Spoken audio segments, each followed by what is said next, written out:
Hello students, welcome to my YouTube channel. इस YouTube channel में आपको मैं अकाउंट्स पढ़ाऊंगी। चैप्टर वाइज आपको अकाउंट्स की वीडियो मिलेंगी मेरे यूट्यूब चैनल पर। आज का टॉपिक है हमारा पार्टनरशिप। आज हम पार्टनरशिप के बारे में पढ़ेंगे, जो कि एनसीईआरटी वाली बुक में आपका सेकंड चैप्टर है, जो डी.के. गोयल पढ़ते हैं बच्चे, HBSC वाले, CBSE वाले, सब में पार्टनरशिप का टॉपिक मिलेगा। और ये आपका पार्टनरशिप वाला टॉपिक एक बेस है, इसी के बेसिस पे आपके आगे वाले सारे चैप्टर्स क्लियर हो जाएंगे। तो ये इम्पोर्टेंट है, इसको बिल्कुल भी मिस मत करना। और जो चीज़ समझ में ना आए वो कमेंट में आप कमेंट करके पूछ सकते हैं। पार्टनरशिप को हिंदी में क्या कहते हैं? साझेदारी। साझेदारी क्या होती है? साझेदारी का मतलब ये होता है जब दो या दो से ज़्यादा लोग मिलकर कोई काम करते हैं तो वो साझेदारी का काम होता है।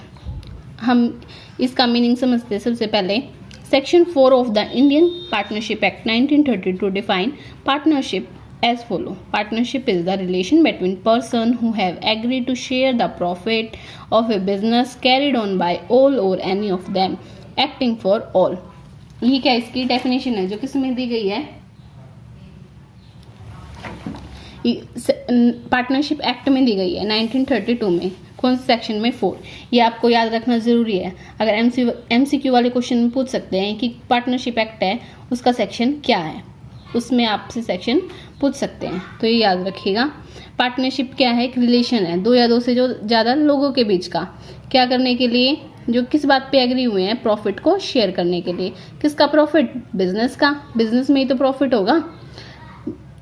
जो किसके द्वारा चलाया जा रहा है बिजनेस? सभी पार्टनर्स के द्वारा। अब जैसे हम नॉर्मल से शुरुआत करते हैं। किसी एक इंसान की दुकान होती है, हमारे गली के नुक्कड़ वाली दुकान ले लीजिए, जो हमारा किराना स्टोर होता है, वो अकेला इंसान चलाता है उस शॉप को, तो वो एक इंसान है ना, वो पार्टनरशिप में नहीं है। लेकिन अगर दुकान किसी और की है, उसके अंदर सामान कोई और ला रहा है और चला कोई और रहा है, सबका इक्वल इन्वेस्टमेंट है, तो वो क्या हो गया? पार्टनरशिप हो गई। या फिर कोई और बिजनेस लगा लीजिए आप, कोई रेस्टोरेंट का बिजनेस, कोई कंपनी या कुछ भी, जिसमें दो या दो से ज़्यादा लोग जुड़े होते हैं। किसके लिए? प्रॉफिट अर्न करने के लिए। तो वो क्या कहलाती है? पार्टनरशिप कहलाती है। इस पार्टनरशिप के फीचर्स क्या होते हैं? मतलब किन बातों से ये पता, फीचर्स क्या होता है? सबसे पहले तो ये देखो फीचर्स होते क्या है। फीचर्स से हमें ये पता लगता है कि जिस चीज़ में ये बातें होंगी, ये सारी बातें होंगी, वो पार्टनरशिप कहलाएगा। मतलब जिसके अंदर ये सारी चीज़ें अवेलेबल हैं वो पार्टनरशिप बन जाएगा। सबसे पहली कैरेक्टरिस्टिक क्या होगी? फीचर्स भी कह सकते हो आप इसको, कैरेक्टरिस्टिक्स भी कह सकते हो। सबसे पहली बात क्या होगी? 2 और मोर पर्सन।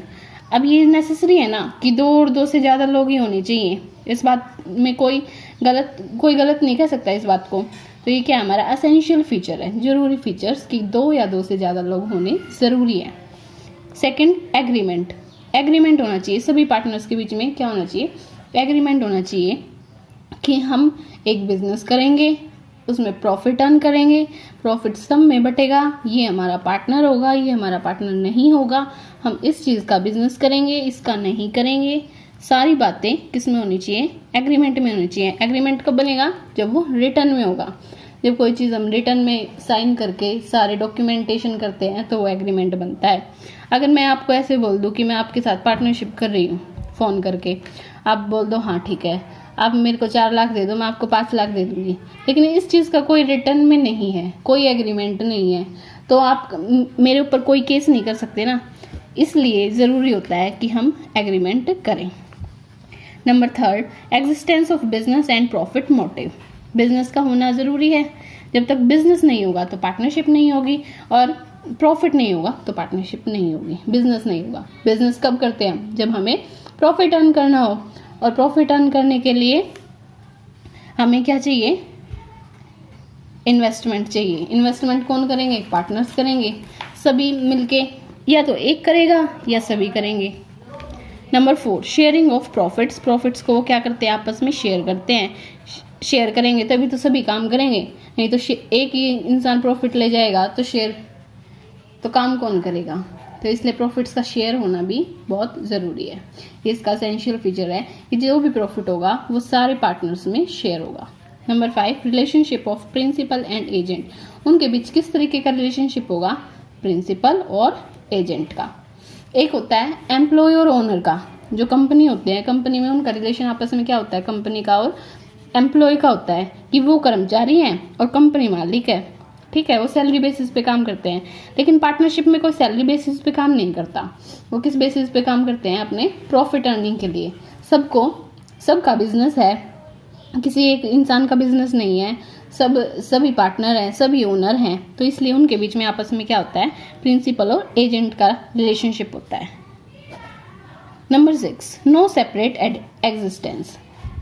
जैसे कंपनी होती है, कंपनी की एक अलग एग्जिस्टेंस होती है। कंपनी के नाम पे ही बिल बनते हैं, कंपनी के नाम पे अकाउंट्स खुलते हैं। लेकिन इसमें बिजनेस में किसी पार्टनर की अकेले की एग्जिस्टेंस नहीं होती और ना ही बिजनेस की पार्टनर के बिना एग्जिस्टेंस होती है।